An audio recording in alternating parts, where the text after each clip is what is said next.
அப்போஸ்தலனாகிய பவுல் பிலிப்பியருக்கு எழுதின நிருபம் 3ஆம் அதிகாரம் 17ஆம் வசனத்திலிருந்து 21ஆம் வசனம் வரை. அப்போஸ்தலனாகிய பவுல் பிலிப்பியருக்கு எழுதின நிருபம் 3ஆம் அதிகாரம் 17ஆம் வசனத்திலிருந்து 21ஆம் வசனம் வரை நம்மில் ஒருத்தர் சத்தமாய் வாசிக்கலாம். சகோதரரே, நீங்கள் என்னோட கூட பின்பற்றுவர்களாகி நான் உங்களுக்கு வழிகாட்டுகிறவர்கள் நடக்கிறவர்களை மாதிரியாக நோக்குங்கள். ஏனெனில் அனைவர் வேறு விதமாய் நடக்கிறார்கள். அவர்கள் கிறிஸ்துவின் சிலுவைக்கு பகைகள் என்று உங்களுக்கு அனைத்து தரம் சொன்னேன். இப்பொழுது கண்ணீரோடும் சொல்லுகிறேன். அவர்களுடைய முடிவு அழிவு, அவர்களுடைய தேவன் வயிறு, அவர்களுடைய மகிமை அவர்களுடைய லட்சியே. அவர்கள் பூமிக்கு அடுத்தவர்களை சிந்திக்கிறார்கள். நம்முடைய குடியிருப்பு பரலோகத்தில் இருக்கிறது. அங்கே இருந்து கர்த்தராய் இருக்கிற இயேசு கிறிஸ்து என்னும் இரட்சகர் வர எதிர்பார்த்து கொண்டிருக்கிறோம். அவர் எல்லாவற்றையும் தமக்கு கீழ்ப்படுத்திக் கொள்ளத்தக்க தம்முடைய வலிமையான செயல்படியே நம்முடைய அற்பமான சரீரத்தை தம்முடைய மகிமையான சரீரத்திற்கு ஒப்பாக மறுவப்படுத்துவார். அப்போஸ்தலனாகிய பவுல் பிலிப்பியருக்கு எழுதின இந்த நிருபத்தை தான் நம்ம தொடர்ந்து வேத பாடமாக தியானித்துக் கொண்டு வருகிறோம். நடைமுறை வாழ்க்கையில கிறிஸ்துவை ஏற்றுக்கொண்டு அவருடைய பிள்ளைகளாக, அவரால் தெரிந்து கொள்ளப்பட்டவர்களாக நம்முடைய நோக்கத்தை நிறைவேற்றுவதற்கு நடைமுறை வாழ்க்கையில எப்படிப்பட்ட காரியங்களை நாம் பின்பற்றணும் அப்படின்றதுக்கான சரியான உதாரணங்கள், வெளிப்பாடுகள், சரியான கைட்லைன் அப்படின்ட்டு சொல்லலாம். நமக்கான சரியான கைட்லைன் இதுல இருக்கு. நம்மளுடைய வாழ்க்கையை, அன்றாட வாழ்க்கையை நம்ம எப்படி நடத்தி கொண்டு போறது அப்படின்ற சரியான கைட்லைன் இந்த நிருபத்தின் மூலமாய் நம்ம கற்றுக்கொண்டு வருகிறோம். அதனாலதான் கிறிஸ்தவ வாழ்வியலை போதிக்கும் பிலிப்பிய நிருபம் அப்படின்றத தலைப்பின் கீழாக நாம் தொடர்ந்து கர்த்தருடைய வார்த்தையை தியானித்துக் கொண்டு வருகிறோம். இதுல கடந்த வாரத்துல தேறினவர்களுக்கு இருக்க வேண்டிய சிந்தை, நாம் தேறினவர்களா இருக்கணும் அப்படின்னா நம்மளுடைய சிந்தை எப்படி இருக்கணும் அப்படின்ற காரியங்கள் எல்லாவற்றையும் நம்ம பார்த்தோம். அநேக உதாரணங்களை நம்ம பார்த்தோம். நம்ம பரம அழைப்புக்கு பங்கு உள்ளவர்களாய், அந்த பந்தய பொருளை பிடித்து கொள்ளும்படியாய், இலக்கை நோக்கி பயணிக்கிறவர்களாய் நாம் எப்படி இருக்கணும்ன்ற அநேக காரியங்களை போன வாரங்கள்ல நம்ம கர்த்தருடைய ஆவியானவர் நமக்கு சரியான காரியங்களை நமக்கு போதித்தார் என்று நான் விசுவாசிக்கிறேன். இந்த 17ஆம் வசனத்திலிருந்து 21ஆம் வசனத்துல இந்த அதிகாரம் முடியுது. நான் மறுபடியும் சொல்ல விரும்புறேன், எந்த நிருபங்களும் எந்த புத்தகமும் அதிகாரமாக இல்ல வசனமாக எழுதப்படல. அது ஒரு லெட்டரா எழுதப்பட்டுச்சு. நம்மளுடைய வசதிக்காக நாம எளிதாக அதை மனப்பாடம் செய்யணும், நாம எளிதாக அதை சொல்லும் பொழுது எடுக்கணும். நம்முடைய வசதிக்காக அது பிரிக்கப்பட்டிருக்கு, அதிகாரங்களாக வசனங்களாக பிரிக்கப்பட்டிருக்கு. இப்படி பிரிச்சதும் பாத்தீங்கன்னா ஏனோதானு பிரிக்கல. அதுல ஒரு கர்த்தருடைய ஆவியானுடைய வழிநடத்துதல் இருந்துச்சு. அதுல சரியான விதங்கள்ல சில காரியங்களை வைத்து, அது சில கிரைட்டீரியாஸ் இருக்கு. அதன் அடிப்படையில் தான் அவங்க வசனங்களையும் சாப்டர்ஸையும் பிரிச்சாங்க. இப்ப இந்த 3ஆம் அதிகாரம் இதோட இந்த வசனத்தோட முடியுது. இந்த 21ஆம் வசனத்தோட இந்த 3ஆம் அதிகாரம் முடியுது. ஒரு முக்கியமான ஒரு பகுதிக்குள்ளாக போய்கிட்டு இருக்கோம். ரொம்ப எப்போதுமே ஒரு கதையை ஆரம்பிச்சோம் அப்படின்னா, புக்கில் ஏதாவது ஒரு கதைகளை படிக்க ஆரம்பிச்சோம் அப்படின்னா, அது போக போக போக ப்ரீ கிளைமேக்ஸ்ன்னு சொல்லுவாங்க.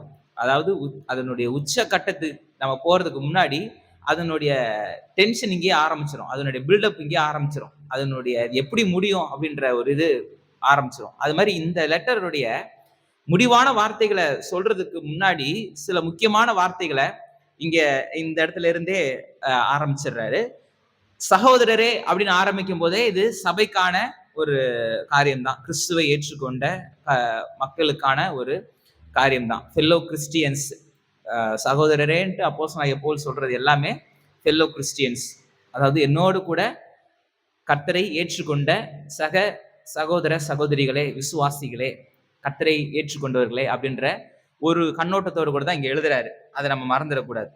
இங்க சொல்றாரு பாருங்க, நீங்கள் என்னோட கூட பின்பற்றுகிறவர்களாகி நாங்கள் உங்களுக்கு வழிகாட்டுகிறபடி நடக்கிறவர்களை மாதிரியாக நோக்குங்கள். அப்புறம் என்ன சொல்றாரு, ஏனெனில் அதுக்கு அப்படியே எக்ஸ்பிளைன் பண்றாரு. அது அப்படியே அந்த விஷயம் சொன்ன வார்த்தையை அப்படியே எக்ஸ்பிளைன் பண்றாரு. ஏனெனில் அநேகர் வேறு விதமாய் நடக்கிறார்கள், அவர்கள் கிறிஸ்துவின் சிலுவைக்கு பகைஞர் என்று உங்களுக்கு அநேகம் தரம் சொன்னேன். இப்பொழுதும் கண்ணீரோடு சொல்கிறேன்.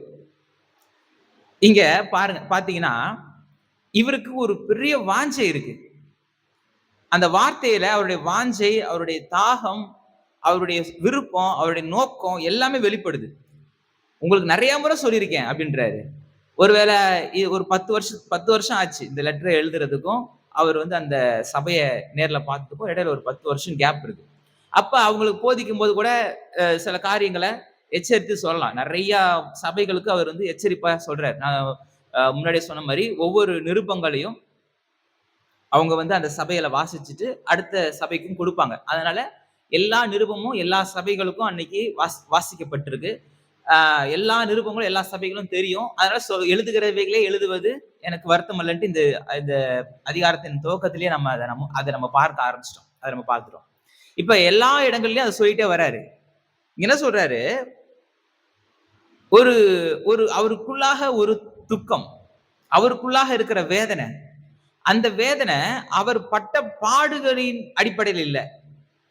அவர் படப்போற பாடுகளின் அடிப்படையில அவர் இந்த வேதனை இல்ல. நல்லா கவனிச்சீங்கன்னா தெரியும். அவர் எந்த விதத்துல பாடுபட்டுட்டு இருக்கிறாருன்னா, சொல்ல முடியாத அளவுக்கு ஒரு பெரிய ஒரு துன்பத்தின் மத்தியில தான் இந்த ஊழியத்தை அவரு செஞ்சுட்டு இருக்கிறாரு. அந்த ஒரு காலகட்டத்துல தான் அவர் வாழ்ந்துட்டு இருக்கிறாரு. அவர் மாத்திரம் இல்ல, அன்றைய காலகட்ட சூழ்நிலையே அப்படித்தான் இருந்துச்சு. 1ஆம் நூற்றாண்டுல அன்னைக்கு கிறிஸ்துவை ஏற்றுக்கொண்டது நிமித்தமாய் அநேகர் அநேக விதங்களில துன்பப்பட்டாங்க. அதாவது இந்த உலகத்தாரால் துன்பப்படுத்தப்பட்டாங்க அப்படின்னும் பொழுது, இவர்கள் ஏதோ தவறான காரியங்களை செய்து, இல்ல மக்களுக்கு விரோதமான காரியங்களை செய்ததுனால துன்பப்படுத்தப்படல. இவங்க சில கலாச்சார ரீதியான, பாரம்பரிய ரீதியான சடங்குகளை, மக்களை முட்டாளாக்கி கொண்டிருக்கிற காரியங்களை, மக்களை வந்து ஒரு சூப்பர்ஸ்டிஷியஸா, ஒரு மூட நம்பிக்கையோடு கூட வாழ்ந்த மக்களை என்லைட் பண்றாங்க. மனுஷனா பார்க்கிற அந்த கண்ணோட்டத்தை கொண்டு போறாங்க. இதனால நிறைய பேரோட தொழில் என்ன பண்ணுது? பாதிப்படையுது. நிறைய பூஜை சாமான்கள், நிறைய காரியங்களை இன்னைக்கு நம்ம நாட்கள்ல பார்க்கிற காரியங்களை விட அன்னைக்கு 2000 வருடங்களுக்கு முன்பாக நிறைய காரியங்கள் இருந்துச்சு. அதனுடைய சரித்திர ரீதியான பின்னணிக்கு நம்ம நிறைய காரியங்களை பார்த்திருக்கிறோம். வேற வேற தலைப்புல பார்க்கும்போது, இங்க அப்படிப்பட்ட ஒரு பெரிய மக்களை வந்து முட்டாளாக்கி, மக்களை சிந்திக்க விடாம, மக்களை அடிமைத்தனம் படுத்தி, அவனை வந்து நீ காசு கொடுத்தா உனக்கு என்ன வேணா கிடைக்கும் அப்படின்ற ஒரு நிலையில இருந்ததுல இருந்து மக்களை விடுதலை ஆக்குறாங்க. மக்களை வந்து சிந்திக்க வைக்கிறாங்க, அவனை யோசிக்க வைக்கிறாங்க, அவனை செயல்பட வைக்கிறாங்க. கடவுள் ரொம்ப சிம்பிளா சொன்னா, கடவுளை டைரக்டா ஆக்சஸ் பண்றதுக்கான ஒரு வழிமுறைகளை அன்றைய கிறிஸ்தவம் போதிச்சு.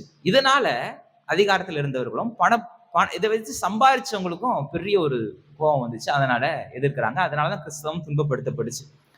மக்களை விழிப்புணர்வு செய்யறதுனால கிறிஸ்தவர்களை கொன்று குவித்தாங்க.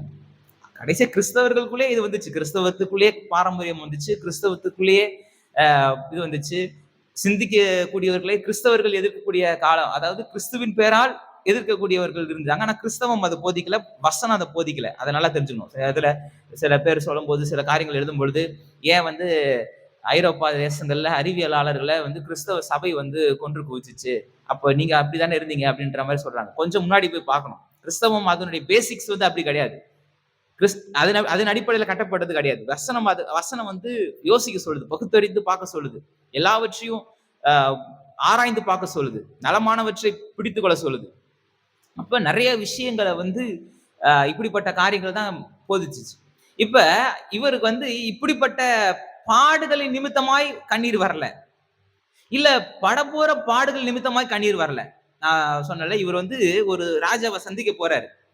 அந்த ராஜா யாருன்னு கேட்டா, உலகத்துல அன்னைக்கு இருந்த வல்லரசினுடைய பேரரசன் ரோம சக்கரவர்த்தி என்றவர் தான். அன்னைக்கு வந்து அவர் சொன்னா எல்லா தேசமும் கீழ்ப்படியும். அவருடைய ஆளுகைன்றது ஒரு ரோம பட்டணம், ரோம தேசம் மாத்திரம் இல்ல, முழு உலகத்திற்குமே அவர் வந்து ஒரு ராஜா மாதிரி தான் அவர். அப்படிதான் அன்னைக்கு இருந்துச்சு. அவருடைய ரோம சக்கரவர்த்தியினுடைய ஸ்தானாதிபதியாய் ஒரு தேசத்துக்கு யாரா போனாங்கன்னா அவங்களுக்கு மிகப்பெரிய ஒரு ஸ்லாக்கியம் இருந்துச்சு, மிகப்பெரிய ஒரு வரவேற்பு இருந்துச்சு. அந்த வரவேற்பு யாரை மகிமைப்படுத்துகிறதுனா ரோம சக்கரவர்த்தியை மகிமைப்படுத்துறது. ஆனா இந்த ரோம சக்கரவர்த்தி யாரான்னு பார்த்தா ஒரு எப்படி சொல்றேன்னா சைக்கோபேத் மாதிரி ஆளு. இவன் வந்து ஒரு ஒரு நல்ல மனநிலையில ஒரு நேர்மையான அரசனே கிடையாது. அரஸ்ட் பண்ணி வச்சு, கைது பண்ணி வச்சு சிறையில இருந்த கிறிஸ்தவர்கள வழிநெடுக்க அங்கங்க கட்டி கம்பங்கள்ல கட்டி விட்டுட்டு, அவங்கள கொளுத்தி விட்டுட்டு அந்த வெளிச்சத்துல இவன் நடந்து போவான். அந்த அந்த வெளிச்சத்துல இவன் போவான். எந்த ஒரு point A to point B போணும்னா அப்படியே செய்வான். ரோம் நகரத்தையே கொளுத்தி விட்டுட்டு, இதுக்கு காரணம் கிறிஸ்தவர்கள் தான் அப்படின்ற ஒரு பழிய ஏற்படுத்தி விட்டு ஜாலியா உட்கார்ந்துட்டு இருந்த ஆளு. இப்படி இந்த நீரோ மன்னன் வந்து ரொம்ப மோசமான ஆளு. இந்த ஆள தான் இவர் போய் பார்க்க போறாரு. அப்ப இப்படிப்பட்ட ஒரு ஆள போய் பார்க்கிறதுக்கு எவ்வளவு ஒரு கரேஜ் வேணும்ல, ஒரு தைரியம் வேணும். அவர்ட்ட போய் தர்க்கிக்கிறதுக்கு ஒரு தைரியம் வேணும். இதனால இவருக்கு கண்ணீர் வரல. என்னடா ஒரு சரியான மென்டல போய் பார்க்க போறோம். அவன் எப்படி எந்த நேரத்துல என்ன முடிவு எடுப்பானே தெரியாது. டக்குன்னு வந்தவனே இவன் ஓவரா பேசுறான், இவன் தலைய எடுத்துருங்கன்னா முடிஞ்சு போச்சு. அங்கேயே கதை காலி. இப்படிப்பட்ட ஒரு ஆள போய் பார்க்க போறாரு. யாரும் தடுக்கவே முடியாது. அதுவும் ரோமர்களுடைய மரண தண்டனைன்றது ஒரு மனுஷன உடனடியா இம்மீடியட்டா அவன் வந்து மரிக்கிறதுக்கான காரியங்கள மட்டும் பார்க்க மாட்டாங்க. அவங்க வந்து ஒரு மனுஷன் எப்படி உயிர் மட்டும் போகாம அவன் வாழ்க்கையில எவ்வளோ துன்பத்த குடுத்து அவன் அவன் வேதனைய அனுபவிச்சு உயிர் போறதுக்கான வழிகள பார்ப்பாங்க. நீங்க ரோமர்களுடைய தண்டனை முறைகள நீங்க வந்து ஆன்லைன்ல கூட நீங்க நெறைய காரியங்கள் இருக்கு. 1ஆம் நூற்றாண்டுல ரோம பேரரசுல அவங்க எப்படிப்பட்ட தண்டனைகள குடுப்பாங்க அப்படின்றதுக்கான நெறைய விஷயங்கள, நெறைய காரியங்கள இன்னைக்கு கூட வந்து அவைலபிளா இருக்கு. ஒரு ஃபிளாட் சர்ஃபேஸ் உதாரணத்துக்கு சொன்னா ஒரு ஃபிளாட் சர்ஃபேஸ்ல படுக்க வச்சுட்டு கைய இப்படி கட்டி வச்சிருவாங்க. கைய கட்டி வச்சு ஒரு கயிற வச்சு கட்டிருவாங்க. கால்லயும் அதே மாரி கால 2த்தையும் ஒண்ணா வச்சு கயிற வச்சு கட்டிருவாங்க. 2 பக்கமும் டைட் பண்ணுவாங்க. டைட் பண்ண என்ன ஆகும்? டக்குன்னு இந்த இந்த மூட்டு எலும்பு டக்குன்னு உடையும். இந்த எலும்பு உடையும். அப்புறம் இந்த எலும்பு அப்படியே டிஸ்லோகேட் ஆகும். அப்ப கடைசியா இடுப்பு எலும்பு உடையும்போது அவன் உயிர் போகும். ஆனா அவன் உயிரோட இருக்கும் பொழுதே யோசிச்சு பாருங்க. ஒரு மனுஷன் உயிரோட இருக்கும் பொழுதே ஒவ்வொரு எலும்பா காலண்டா எப்படி இருக்கும்? எவ்வளவு வேதனை இருக்கும். இப்படி ஒரு மனுஷன அணு அணுவாய் சித்திரவதை பண்ணி சாவடிக்கிறதுல ரொம்ப எக்ஸ்பர்ட் இந்த ரோமர்கள். இதனுடைய அரசனா ஒரு சைக்கோபாத் மாதிரி ஒரு ஆள் உட்கார்ந்து இருக்கிறான். அவனை பார்க்க போறாரு. அதுக்கு கண்ணீர் வரல இவருக்கு. பட்ட பாடுகளின் நிமித்தம் கண்ணீர் வரல. ஏன்னா சக சகோதரர்கள், சக விசுவாசிகள், சக அப்போஸ்தலர்கள் எப்படி மரிக்கிறாங்க? தோல் உரிக்கப்பட்டு மரிக்கிறாங்க. தலைகள சிலுவையில அறைக்கப்பட்டு மரிக்கிறாங்க. ஈட்டியால குத்தப்பட்டு மரிக்கிறாங்க. எல்லாவற்றையும் கேள்விப்படுறாரு. அப்ப இவருக்கும் அதே மாதிரி ஒரு மரணம் ஆயத்தமாக்கப்பட்டிருக்குன்னு தெரியுது. அப்ப பட்ட பாடுகளின் நிமித்தமாவும் கண்ணீர் வரல. படப்போற பாடுகள் நிமித்தமும் கண்ணீர் வரல. இன்னும் சொல்லப் போனா அவர் இன்னும் பாடுகள வாஞ்சிக்கிறாரு. நான் இன்னும் பாடுபட விரும்புறேன்றாரு. ஏன்னா, அவரால நெறைய பேர் துன்பப்படுத்தப்பட்டாங்க. ஏன்னா, அவரும் அந்த ரிலிஜியன் அந்த மத ரீதியான சில காரியங்கள்ல அவர் வந்து ரொம்ப தீவிரமா இருந்ததுனால சபைகளை துன்பப்படுத்தி அநேகர சித்திரவதை பண்றாரு. மதத்தின் பேரால. அவர் வைத்திருந்த அந்த கொள்கையின் பேரால அநேகரை வந்து துன்பப்படுத்திட்டு இருக்கிறாரு. இப்ப அவங்கலாம் ரத்த சாட்சியாய் மரித்து பரலோகத்துல இருப்பாங்க. ஒரு நாள் அவங்களெல்லாம் பார்ப்போம்னு தெரியும் இவருக்கு. அங்க போகும்போது பாரு நீ மட்டும் கஷ்டப்படல, நானும் கஷ்டப்பட்டேன். என்னால கஷ்டப்பட்டு இருக்கிற நீ, இருந்தாலும் நானும் இதே மாதிரியான கஷ்டத்த பட்டேன்னு சொல்லணுன்றதுக்காகவே பட்டாரான்னு தெரியல. ரொம்ப வாஞ்சிக்கிற மாதிரியே இருக்கு. நீங்க போன வாரங்கள்ல அதெல்லாம் நம்ம பார்த்தோம். ரொம்ப வாண்டடாவே போயிட்டு என்ன பண்றாரு? இன்னும் கொஞ்சம் துன்பத்தை அனுபவிக்கணும்ன்ற மாதிரி அவர் யோசிக்கிறாரு. அப்ப இப்படிப்பட்ட காரியங்கள் எதுவுமே அவருக்கு கலக்கத்தை கொடுக்கல. ஆனா இங்க சொல்றாரு பாருங்க, அநேகர் வேறு விதமாய் நடக்கிறார்கள். அவர்கள் கிறிஸ்துவின் சிலுவைக்கு பகைங்கர் என்று உங்களுக்கு அநேகம் தரம் சொன்னேன். இப்பொழுதும் கண்ணீரோடு சொல்லுகிறேன்.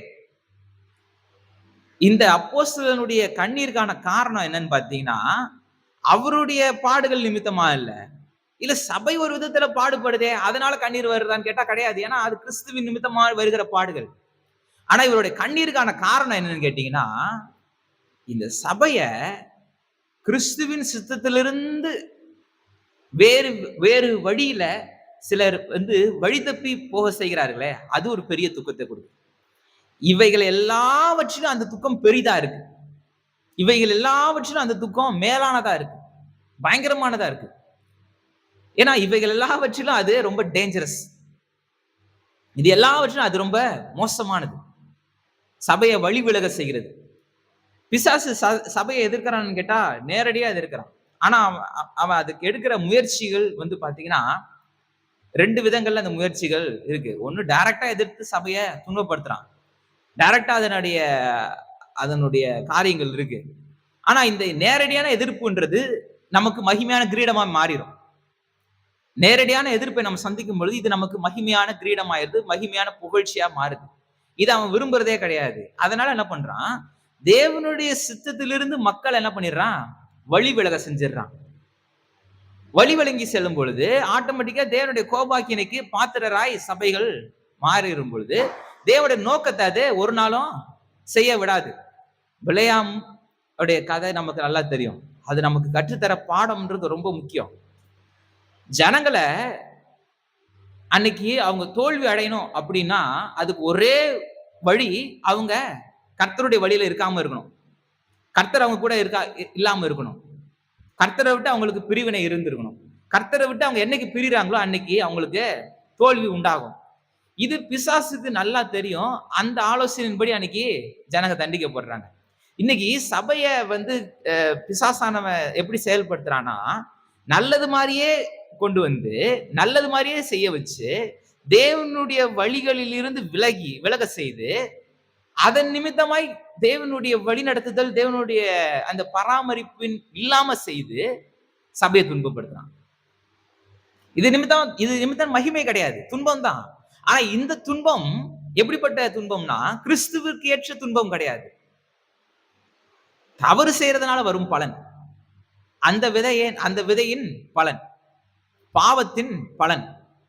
இது எந்த விதத்திலையும் மகிமையா கொண்டு வராது. இது எந்த விதத்திலையும் புகழ்ச்சியா இருக்காது. இது கிரீடத்தை கொண்டு வராது. கிறிஸ்துவின் நிமித்தம் வருகிற பாடுகள் வேற, நம்முடைய சுய வாஞ்சை நிமித்தம், மாம்சத்தின் நிமித்தம் நாம் படுகின்ற பாடுகள்ன்றது வேற. அதை நம்ம அந்த டிஃபரன்சியேஷன் நல்லா தெரிஞ்சுக்கணும்.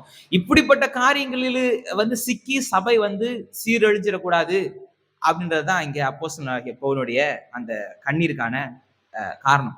இப்ப அவங்கள பத்தி சொல்றாரு, இப்படிப்பட்ட ஆட்களை பத்தி சொல்றாரு. அவர்கள் முடிவு, அழிவு, அவர்களுடைய தேவன் வயிறு, அவர்களுடைய மகிமை, அவருடைய மகிமை, அவர்களுடைய இலட்சியே, அவர்கள் பூமிக்கு அடுத்தவைகளை சிந்திக்கிறார்கள் அப்படின்ட்டு. நம்முடைய குடியிருப்போ பரலோகத்தில் இருக்கு.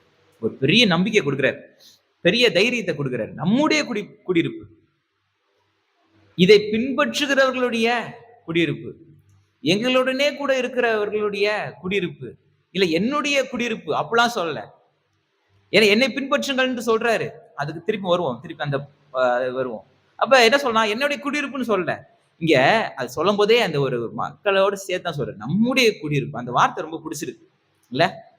நீங்க அந்த அளவுக்கு தேறினவர்கள் கிடையாது. பொதுவா அந்த ஒரு காரியம் நிறைய நேரத்துல இருக்கு. நான் சொல்லியிருக்கேன்ல, நல்லா படிச்சவங்க, உண்மையான அறிய வேண்டிய விதத்துல அறிஞ்சு கரெக்டா படிச்சவங்க பாத்தீங்கன்னா அவங்களுக்கு மிகப்பெரிய ஒரு தாழ்மை உண்டாகும். ஆனா வெறும் டிகிரி போட்டுக்கிறதுக்காகவே படிச்சா அது ஒரு மேட்டிமையை கொடுக்கும். இந்த ஜெபமும் அதே மாதிரிதான். ஜெபம் பண்ணும் பொழுது அவர்கள் பலனை அடைந்தார்கள் கர்த்தர் சொல்றாரு. என்ன அவங்க என்ன வாஞ்சித்தாங்கன்னா, நான் பண்ற ஜெபத்தை எல்லாரும் பார்க்கணும், நான் என்னை ஒரு பெரிய ஆவிக்குரியவனாய் காமிச்சுக்கணும், அதுக்காக நான் ஜெபம் பண்றேன்னு அவங்க பண்றாங்க. அதுக்கான பலனை அவங்க அடைஞ்சிடுறாங்க. ஆனா அவங்களுடைய ஜெபம் கர்த்தரால கேட்கப்படுதான்னு கேட்டா இல்ல. நம்ம அதை பார்த்தோம், கடந்த வாரங்கள்ல அதை பத்தி பார்த்தோம். அப்ப அதே மாதிரிதான் சில நேரத்துல டிகிரி வேணும்ன்றதுக்காக படிக்க கூடாது. என் பேருக்கு மேல இத்தனை டிகிரி போடணும் அப்படின்றதுக்காக படிக்க கூடாது. இந்த பெருமைக்காக படிச்சா அது எந்த விதத்திலையும் பிரயோஜனமே கிடையாது. உண்மையான படிப்புன்றது ஒரு பெரிய ஒரு மனத்தாழ்மையை உண்டாக்கும். அதே போலதான் உண்மையான ஆவிக்குரிய ஜீவியம்ன்றது ஒரு பெரிய தாழ்மையை கொடுக்கும். ஆவிக்குரிய ஜீவியம் போது நான் பெரிய பரிசுத்தவான், என்கிட்ட ஒருத்தரும் நெருங்க முடியாதுன்னு சொல்றது ஆவிக்குரிய ஜீவியம் கிடையாது. அது ஆவிக்குரிய ஜீவியமே கிடையாது. அது கர்த்தர் விரும்புறதே கிடையாது. கர்த்தரை விட நம்ம பரிசுத்தவான்களா? கர்த்தர் எங்கேயாவது யாராவது ஒதுக்குனதை பார்த்திருக்கோமா? சுவிசேஷ புஸ்தகங்கள்ல எங்கேயாவது நான் ஒரு பெரிய ஆளு, என்கிட்ட நீ வராதடா சொன்னாரு? எங்கேயாவது சொல்லியிருக்காரா? என்கிட்ட வராதன்னு சொன்னாரா? எங்கேயாவது? சேர்த்து அணைக்கிறார். கர்த்தரை விட ஒரு பெரிய பரிசுத்தவான் யாரு இந்த பூமியில பிறக்கவும் முடியாது. அவரோட பெரிய ஒரு ஆவிக்குரிய ஜீவிய வாழ்க்கையை யாரும் வாழ்ந்துட முடியாது. ஆனா அவர் சகஜமா பேசினார் இல்ல, சகஜமா பேசினார். சகஜமா மக்களால் அணுகப்படத்தக்கவரா இருந்தாரு. எல்லாராலும் அணுகப்படத்தக்கவரா இருந்தாரு. யூதர் என்றும் இல்ல, கிரேக்கரும் இல்ல, அடிமை என்றும் இல்ல, சுயாதீனம் இல்ல, ஆண் என்றும் இல்ல, பெண்ணும் இல்லைன்ட்டு அப்போஸ்தலனாகிய பவுல் சொன்னார்ல, அந்த வார்த்தைக்கு அப்படியே நீங்க பாருங்க, சுவிசேஷ புஸ்தகங்கள் எடுத்துக்காட்டுகளை பாருங்க. எல்லாரும் அணுகுறாங்க அவரை. எல்லாரும் அவர்கிட்ட கொஸ்டின் பண்றாங்க. யாரா இருந்தாலும் அவரை கொஸ்டின் பண்ண முடியும், யாரா இருந்தாலும் அவர்கிட்ட பேச முடியும், யாரா இருந்தாலும் அவர்கிட்ட அணுக முடியும். ஏய் இந்த டைம்ல வராத, அப்படி போ, இப்படி வா, இந்த இந்த இந்த கதையே கிடையாது அவர்ட்ட. அவருக்குன்னு சில பிரைவேட் ஸ்பேஸ் இருந்துச்சு. தனியா திருந்து ஜெபம் பண்ணாரு. அத அவரே ஏற்படுத்திக்கிட்டாரு. கர்த்தரோடு கூட நமக்கு ஒரு உறவு இருக்கணுன்ற ஒரு பெரிய வழிகாட்டுதல் அவர் குடுத்தாரு. ஆனா மக்கள்ட்ட அவருடைய அவர் பண்ண அந்த ஆக்சஸ் பண்ற விதம் இருக்குல்ல, அதெல்லாம் நமக்கு ஒரு பெரிய பாடம். அப்ப ஆவிக்குரிய ஜீவம்ன்றது மற்றவர்கள் எல்லாரையும் ஒரு அற்பமா எண்ணிக்கிட்டு தங்கள பெரிய ஞானிகளா நெனச்சுக்கிறது ஆவிக்குரிய ஜீவியம் இல்ல. அப்படி யாராவது யோசிச்சா மனம் திரும்பிரணும். ஐய்யயோ! நம்ம வளரலன்னு அர்த்தம். நம்ம ஆவிக்குரிய ஜீவியத்துல இல்லன்னு அர்த்தம். எனக்கு எல்லாம் தெரியும். எனக்கு வேத வசனத்துல இருக்கிற எல்லா சத்தியங்களும் எனக்கு தெரியும். உனக்கு அதெல்லாம் தெரியாது. அப்படின்ட்டு ஒருத்தரும் யோசிக்கவே கூடாது. நான் வந்து ஆ எவ்வளோ மணி நேரம் ஜெபம் பண்றேன் தெரியுமா? 24 மணி நேரத்துல 25வது மணி நேரமா பக்கத்து அடுத்த நாள்ல இருந்து 1 மணி நேரம் கடன் வாங்கி நான் ஜெபம் பண்ற ஆளு. அப்படின்ற அப்படின்ற பெருமை நமக்கு இருக்கக்கூடாது. அப்படி அப்படி ஜெபத்தினால நமக்கு ஒரு பெருமை வந்துச்சுன்னா, நாம சரி செய்யணும். நம்முடைய வேத அறிவுனால நமக்கு பெருமை வந்துச்சுன்னா, நம்ம சரி செய்யணும். நம்ம அறிந்து கொள்ள வேண்டிய விதத்துல அறியவில்லைன்னு அர்த்தம். யாரையுமே அற்பமா எண்ணிறக்கூடாது. இங்க அப்போஸ்தலனாகிய பவுல் அற்பமா எண்ணலாமான்னு கேட்டா, அவ அவ நிச்சயமா பண்ணியிருக்கலாம். அவரு நெனச்சிருந்தா, நான் ஒரு பெரிய ஒரு கர்த்தரால் வல்லமையா எடுத்து எடுத்து பயன்படுத்தப்பட்ட மனுஷன். நீங்க வந்து ஒரு சாதாரண சபை விசுவாசிகள் அப்படின்ற பிரிவினைய காமிச்சிருக்கலாம். ஆனா இங்க என்ன சொல்றாரு? நம்முடைய குடியிருப்பு. நான் எங்க குடியிருக்க போறேனோ, அதே குடியிருப்பு தான்ப்பா உனக்கு இருக்கு. உனக்கு எங்க இருக்குதோ, அதே தான்ப்பா என்ட்டயும் இருக்கு. எனக்கு இருக்கு. இதுதான் கர்த்தருடைய மாதிரி. இந்த மாதிரிய தான் அவர் காமிக்கிறாரு. இந்த இந்த மாதிரியான ஒரு மைண்ட் செட் தான் ஒவ்வொரு கிறிஸ்தவர்களுக்குள்ளும் இருக்கணும். ஒரு சிலருக்கு ரொம்ப ஸ்பெஷலு. மத்தவங்கலாம் இது கிடையாது. அந்த பிரிவினையே கிடையாது. இந்த ஏற்றத்தாழ்வே கிடையாது. கர்த்தர் உவமைகள் எத்தன உவமைகள் சொல்லியிருக்கிறாருல்ல. ஆண்டவரே நான் காலைல இருந்து வேலை செஞ்சேன். எனக்கு நீர் அதிகமா சம்பளம் குடுப்பீர்ன்னு பார்த்தேன். வெறும் இப்பதான் வந்தான். அவனுக்கு குடுக்குற சம்பளத்த தான் எனக்கும் குடுக்குறீரா? அப்படின்ட்டு யாரும் கேட்கவே முடியாது. இந்த பாரு உனக்கு குடுக்குறேன்னு சொன்னத நான் அவனுக்கு குடுத்துட்டேன். அவனுக்கு குடுக்குறதும் குடுக்காததும் என்னுடைய விருப்பம்ன்ட்டு போயிட்டே இருக்கிறாரு. அப்ப அங்க ஒரு சமநிலைய குடுக்குறாரு. ஏற்றத்தாழ்வே அங்க கிடையாது. இத நம்ம நல்லா புரிஞ்சுக்கணும். அதுதான் இங்க இவரு தன்னுடைய வார்த்தைகள அதான் வெளிப்படுத்துறாரு. நம்முடைய குடியிருப்போ பரலோகத்தில் இருக்கிறது. அங்கே இருந்து கர்த்தராகிய இயேசு கிறிஸ்து எனும் இரட்சகர் வர எதிர்பார்த்து கொண்டிருக்கிறோம். அவர் எல்லாவற்றையும் தமக்கு கீழ்ப்படுத்திக் கொள்ளத்தக்கதாக நம்முடைய வல்லமையான செயலின்படியே நம்முடைய அற்பமான சரீரத்தை தம்முடைய மகிமையான சரீரத்திற்கு ஒப்பாக மாற்றுவார். அப்ப இங்க 2 விதமான மக்களை கர்த்தரால் ஏற்றுக்கொள்ளப்படாதவர்கள், கர்த்தரை புறம் தண்ணினவர்கள், கர்த்தரை விட்டு விலகினவர்கள். ஊழியத்துல இருக்கிறவங்க தான், கர்த்தரை ஏற்றுக்கொண்டவங்க தான். ஆனா இப்ப அவங்க எப்படிப்பட்டவங்களா இருக்கிறாங்கன்னா, கர்த்தரை விட்டு வழி விலகி இருக்கிறாங்க. இம்மைக்காக அவங்க செயல்படுறவங்களா இருக்கிறாங்க. இன்னொன்னு கர்த்தரை ஏற்றுக்கொண்டு கர்த்தரை முழுமையாய் வாஞ்சிக்கிறவர்களாய் ஒரு கூட்டம் இருக்குது. அப்ப இதுல வந்து ஒரு பெரிய ஒரு காரியங்கள் நமக்கு இங்க போதிக்கப்பட்டு கொண்டே வருகிறது. நிறைய விஷயங்கள் நமக்கு தெளிவா நமக்கு இங்க கர்த்தருடைய ஆவியானவர் இந்த வசனங்கள் மூலமாய் நமக்கு தெளிவுபடுத்துறாரு. அதை நல்லா நம்ம புரிஞ்சுக்கணும். இங்க இந்த நிருபத்திலே பாத்தீங்கன்னா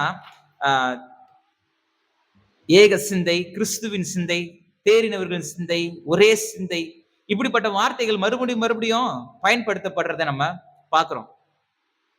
அப்ப நாம தேறினவர்களாய் அப்படின்னா ஜெயம் பெற்றவர்களாய் கரையேறினவர்களாய் கிறிஸ்துவின் நோக்கத்தை அவருடைய வாஞ்சையை பிரதிபலிக்க கூடிய சிந்தையை நாம் பெற்றிருக்கணும்.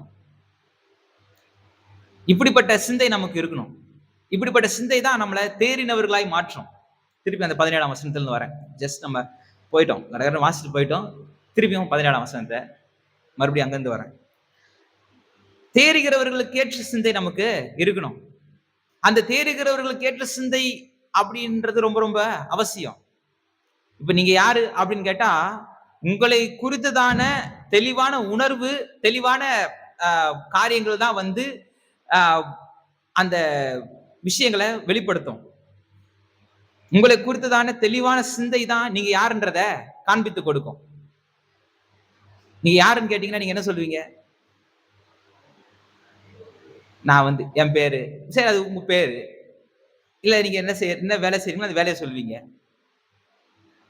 வேற வேற எது நீங்க? யார் நீங்க? அப்படின்னு கேட்டா உங்களுக்கு உங்களுக்கு என்ன உங்களுக்கு எப்படிப்பட்ட ஆன்சர்ஸ் வரும்? அப்ப உங்களை குறித்துதான தெளிவான உணர்வு அந்த சிந்தை ரொம்ப ரொம்ப அவசியம். இந்த தெளிவான சிந்தை தான் தேறினவர்களுக்கு ஏற்ற சிந்தை. அப்ப நாம தேறினவர்களாய் அந்த சிந்தை உள்ளவர்களாய், அதாவது உள்ளான உணர்வு உள்ளவர்களாய் இருக்கணும். அதை பெறுவதற்கு நாம கிறிஸ்துவில இருந்த அந்த சிந்தையை பெற்றுக் கொண்டிருக்கணும். அந்த ஒரே சிந்தை இருக்கும்போது மாத்திரம்தான் நாம யாருன்ற ஒரு தெளிவான உணர்வு இருக்கும். அப்ப நம்மளை பற்றி தானே ஒரு தெளிவான உணர்வின் அடிப்படையில நம்மளை பற்றி தானே ஒரு தெளிவான பார்வை அடிப்படையில் தான் நாம் யாருன்ற புரிந்து கொள்ளுதல் இருக்கு. நம்மளை பற்றி தானே ஒரு தெளிவான ஒரு பார்வை கண்ணோட்டம் வேணும். நம்மளை பற்றி தானே தெளிவான ஒரு அதிகாரம் வேணும். நாம எப்படிப்பட்ட அதிகாரம் உடையவர்கள், எப்படிப்பட்ட காரியங்கள் இருக்கு அப்படின்ற நாம எப்படிப்பட்டவர்கள்ன்ற ஒரு தெளிவான ஒரு சிந்தை தான் நம்மளை முடிவெடுக்க வைக்கும். நம்ம வாழ்க்கையே நம்முடைய முடிவெடுக்கிறதுல தான் இருக்கு. எதுவா இருந்தாலும் சரி, இன்னைக்கு சர்ச்சுக்கு வரலாம், சர்ச்சுக்கு வராமலையும் போலாம். நம்மளுடைய முடிவு தான். நம்ம இப்ப நான் பிரசங்கம் பண்ணலாம், பிரசங்கம் பண்ணாமலையும் போலாம். இது என்னுடைய முடிவு தான். ஆனா எது எனக்கு சரி, எது எனக்கு ஆசீர்வாதமா இருக்கும் இல்ல, அதுலதான் இருக்கு. நம்ம இன்னைக்கு சாப்பிடலாம், சாப்பிடாமலையும் போலாம். என்ன சாப்பிடலான்றது நம்ம முடிவு செய்யலாம். எல்லாமே நமக்கு அந்த எப்படி சொல்றதுன்னா, இந்த பைனரி லாங்குவேஜ் சொல்லுவாங்கல்ல, on off, do don't, yes no, இதுலதான் இருக்கு. இந்த இந்த முடிவுல தான். ரொம்ப சிம்பிளான விஷயம் வாழ்க்கைன்றது. அப்ப செய்யலாம், செய்யாமலும் போலாம். ஆனா நம்முடைய அதிகாரத்தின் அடிப்படையில் நம்ம செயல்படணும். நம்ம எப்படிப்பட்டவர்கள் அப்படின்றத உணர்ந்து, எப்படிப்பட்டவர்கள்ன்ற காரியங்களை உணர்ந்து நம்ம எடுக்கிற முடிவு இருக்குல்ல, அதுதான் நம்முடைய வாழ்க்கையை மாற்றும். பெரிய பெரிய டிசிஷன்ஸ் இல்ல, சின்னதுல இருந்தே அந்த ஒவ்வொரு விஷயங்கள் இருக்குல்ல, சின்ன சின்ன விஷயங்கள், சின்ன சின்ன காரியங்களே நம்மளுடைய முடிவுகள் தான், நம்முடைய டிசிஷன்ஸ் தான், நம்முடைய நாம் எடுக்கின்ற அந்த முடிவுகள் தான், அந்த எடுக்கின்ற சரியான தீர்மானங்கள், நல்ல வார்த்தை தான், தீர்மானங்கள் தான் நம்முடைய வாழ்க்கைய கொண்டு போகும். இங்க வேறு விதமாய் நடக்கிறார்கள் அப்படின்னா அது அவங்களுடைய தீர்மானம். இங்க சொல்ற 18ஆம் வசனம் சொல்றதுல வேறு விதமாய் அவங்க நடக்கிறாங்கன்னா அது அவங்களுடைய தீர்மானம். நான் நிறைய முறை சொல்லியிருக்கேன், பாவம்ன்றதே அப்படிதான், எடுக்கின்ற தீர்மானம் தான். அது இந்த ஆக்சிடென்டா நடக்கிறது கிடையாது, எதேர்ச்சியா நடக்கிறது கிடையாது. சரியா யோசிச்சு எடுக்கிற தீர்மானம் தான் பாவம். பாவம்ன்றது சும்மா போற போகல எதேர்ச்சியா நடந்துருச்சுன்னு சொல்றதுலாம் சும்மா சப்ப கட்டு கட்டுறது, அப்படிலாம் கிடையாது. பாவம்ன்றது சரியான தீர்மானம். இத செய்யலாம், செய்யாமலும் இருந்திருக்கலாம், பேசலாம், பேசாமலும் இருந்திருக்கலாம். ஆனா நான் என்ன பண்றேன், நான் பேசுறேன், நான் செய்யறேன், நான் யோசிக்கிறேன், நான் அதை செயல்படுத்துறேன் அப்படின்னும் போது என்னுடைய தீர்மானம் அதான். Sin is not an accident, it is a choice. Sin is not a mistake, it is a decision. இது வந்து ரொம்ப ரொம்ப முக்கியமான ஒரு ஒரு வாக்கியம். இது வந்து நம்ம எடுக்கிற தீர்மானம் பாவம்ன்றது. அப்ப எல்லாமே நம்முடைய தீர்மானங்கள் அடிப்படையில் தான் இருக்கு. இப்ப இந்த தீர்மானத்தை நாம எப்படி எடுக்கிறோம், நம்ம எப்படி எடுக்கணும்ன்றதுக்கு தான் பழைய ஏற்பாடு முழுக்க நமக்கு உதாரணங்கள் இருக்கு. பழைய ஏற்பாடு முழுக்க பாத்தீங்கன்னா நமக்கு நிறைய உதாரணங்கள் இருக்கு. இன்னைக்கு உதாரணத்துக்கு எபிரேயர் எழுதின நிருபம் 11ஆம் அதிகாரத்துல 24ஆம் வசனத்துல இருந்து 26ஆம் வசனம் வந்து வாசிச்சீங்கன்னா, எபிரேயர் 11ஆம் அதிகாரம் 24ல இருந்து 26. விசுவாசத்தினாலே மோசே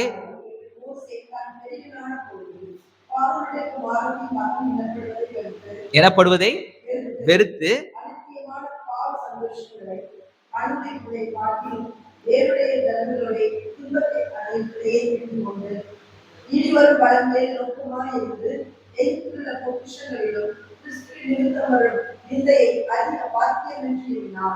அப்ப அவர் எனக்கு ஒரு தீர்மானம் எடுக்கிறாரு. அனித்தியமான இந்த உலகத்தின் பாவ சந்தோஷத்துல இருக்கிறத விட தேவனுடைய ஜனங்களோடு கூட துன்பத்தை அனுபவிக்கிறத அவர் என்ன பண்றாரு, ஒரு டிசிஷன் எடுக்கிறாரு, ஒரு தீர்மானத்தை எடுக்கிறாரு. லோத் ஒரு தீர்மானத்தை எடுக்கிறாரு. தன் பார்வைக்கு நலமானவற்றை தேர்ந்தெடுத்து ஒரு தவறான தீர்மானத்தை எடுக்கிறாரு. நீங்க பாருங்க, பைபிள் இந்த ஒரு கண்ணோட்டத்துல ஒரு நிமிஷம் ஒரு முறை பைபிள் வாசிச்சு பாருங்க. இப்படி ஒரு டிசிஷன் மேக் பண்றதுனால எப்படிப்பட்ட விஷயங்கள் நடக்குதுன்னு நீங்க ஆதி ஆகமத்துல இருந்து தொடர்ந்து நீங்க வாசிச்சு பாருங்க. முழு பழைய ஏற்பாட்டை வாசிச்சு பாருங்க. தீர்க்கதரிசிகளுடைய வாழ்க்கையில, நியாயாதிபதிகளுடைய வாழ்க்கையில, ராஜாக்களுடைய வாழ்க்கையில, 5 ஆகமங்கள்ல, முதல் 5 ஆகமங்கள்ல, தேவனுடைய ஜனங்களுடைய வாழ்க்கையில முற்பிதாக்களுடைய வாழ்க்கையில, எல்லாருடைய வாழ்க்கையில ஃபர்ஸ்ட் முதல் மனுஷன் ஆதாம்ல இருந்து எடுத்து பாருங்க. அவங்க எடுக்கிற தீர்மானங்கள் எப்படி அவங்க வாழ்க்கைய கொண்டு போகுதுன்னு இந்த ஒரு கண்ணோட்டத்துல யோசிச்சு பாருங்க. இந்த ஒரு கண்ணோட்டத்துல நீங்க பைபிள் வாசிச்சு பாருங்க. ஆபிரகாமா இருக்கிறதுனால ஈசாக்கையும் பெற முடியும், இஸ்மவேலையும் பெற முடியும். விசுவாசிகளின் தகப்பன் தான். விசுவாசிகளின் தகப்பன்றதுனால மாம்சத்தில இருந்து எடுக்கிற முடிவு எடுக்க முடியாதுன்னு கிடையாது. தவறான முடிவுகளையும் எடுத்துட முடியும். அதனாலதான் நம்ம சரியா இருக்க வேண்டியது அவசியம். சரியான காரியங்களை பின்பற்ற வேண்டியது அவசியம். நான் ரொம்ப ஆவிக்குரியவனா இருக்கிறேன், என்னால தவறான டிசிஷன்ஸ் எடுக்க முடியாதுன்னு நினைச்சிடக்கூடாது. ஆபிரகாமால கூட என்ன பண்ண முடிஞ்சுச்சு, ஒரு மாம்சத்தின்படி சில முடிவுகளை எடுக்க முடிஞ்சிச்சு. அப்ப இப்படி மாம்ச சிந்தை மரணத்திற்குள்ளாய் கொண்டு போய் விட்டுருது. இப்படிப்பட்ட மாம்ச சிந்தை ஒரு பெரிய தேவனுக்கு விரோதமான பகையா கொண்டு போய் விட்டுருது. அப்ப சரியான முடிவை நம்ம எடுக்கிறவர்களா இருக்கணும், சரியான தீர்மானங்கள் எடுக்கிறவர்களா இருக்கணும். குவாலிட்டி டிசிஷன்ஸ் தான் நம்முடைய வாழ்க்கையில சரியாய் நம்ம கொண்டு போறதுக்கு உதவக்கூடியதா இருக்குது. இந்த இந்த வசனத்துல 17ஆம் வசனம் எப்படி சொல்லுது பாருங்க. பிலிப்பியருக்கு எழுதின நிருபம் 3ஆம் அதிகாரம் 17ஆம் வசனத்துல, நீங்கள் என்னோட கூட பின்பற்றுகிறவர்களாகி நாங்கள் உங்களுக்கு வழிகாட்டுகிறபடி நடக்கிறவர்களை மாதிரியாக நோக்குங்கள். என்னோட கூட நீங்க கர்த்தரை பின்பற்றுங்க. என்னோட கூட கர்த்தரை பின்பற்றுங்க. இந்த முடிவை எடுங்க, இந்த தீர்மானத்தை எடுங்க. நான் கர்த்தரை பின்பற்றுவேன்ற தீர்மானத்தை நீங்க எடுங்க. போன வாரத்துல நம்ம பார்த்தோம்ல, சரியான முன்மாதிரியை நம்ம தேர்ந்தெடுக்கணும்.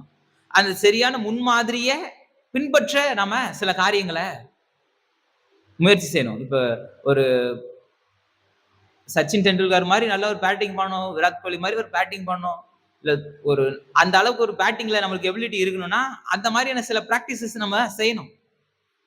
நல்லா ரொனால்டோ மாதிரி கோல் போடணும்னா அந்த அளவுக்கு ஒரு ஃபிட்னஸ் இருக்கணும். அந்த அளவுக்கு தலைகளாக அடிக்கிற அளவுக்கு ஃபிட்னஸ் நமக்கு இருக்கணும். ஃபர்ஸ்ட் சரியான மாடலை நம்ம தேர்ந்தெடுக்கணும், சரியான முன்மாதிரியை தேர்ந்தெடுத்துக்கணும். அப்புறம் அவர்களுடைய பயிற்சியை நம்ம செய்யறோம். உலக பிரகாரமாவே இது நடக்குது அப்படின்னும் பொழுது, கர்த்தருடைய ஆவிக்குரிய வாழ்க்கையில எப்படிப்பட்டதுன்னா இப்படிப்பட்ட காரியங்கள் தான். சரியான தீர்மானங்கள் எடுக்கணும், சரியான ஆட்களை நம்ம முன்மாதிரியா வச்சுக்கணும், சரியான காரியங்களை எடுத்துக்கிட்டு அதன் அடிப்படையில நம்ம என்ன பண்ணணும், அந்த மாடலை பின்பற்றணும். நமக்கு ஒரே மாடல் கர்த்தர் தான். என்னோட கூட பின்பற்றுகிறவர்களாகி அப்போஸ்தலனாகிய பவுல் சொல்லும் பொழுது கர்த்தரை நீங்க பின்பற்றுங்கன்றாரு. சங்கீதத்தின் புஸ்தகம் 37ஆம் சங்கீதம் 37ஆம் வசனத்தை வாசிங்க. சில வசனங்களை நம்ம வாசிக்கலாம். கடகடன்னு எடுத்து இந்த வசனங்களை மட்டும் நீங்க கொஞ்சம் வேகமா வாசிங்க. சங்கீதம் 37:37.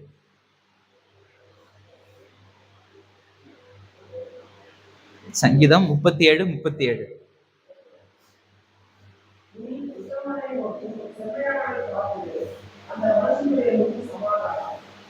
உத்தமனை நோக்கி செம்மையானவனை பார்த்திரு. ஒரு மாடல் வச்சுக்கோ அப்படின்னு பழைய ஏற்பாட்டிலே சொல்லுது. பழைய ஏற்பாட்டிலே இந்த வசனம் நமக்கு சரியா காண்பித்து கொடுக்கப்படுது. 1 கொரிந்தியரின் புஸ்தகம் 4ஆம் அதிகாரம் 16ஆம் வசனத்தை வாசிங்க. 1 கொரிந்தியர் 4:16.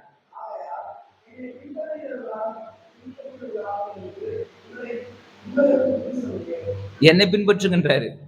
அப்ப இவர் யாரை ஃபாலோ பண்றாரு? கிறிஸ்துவ தான் ஃபாலோ பண்றாரு.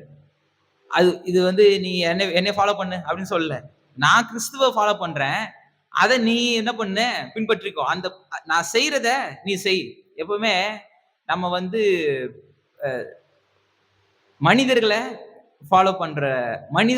நம்ம ஃபாலோ பண்றது கிடையாது. அவங்களுடைய செயல்பாட்டை நம்ம ஃபாலோ பண்ணணும்.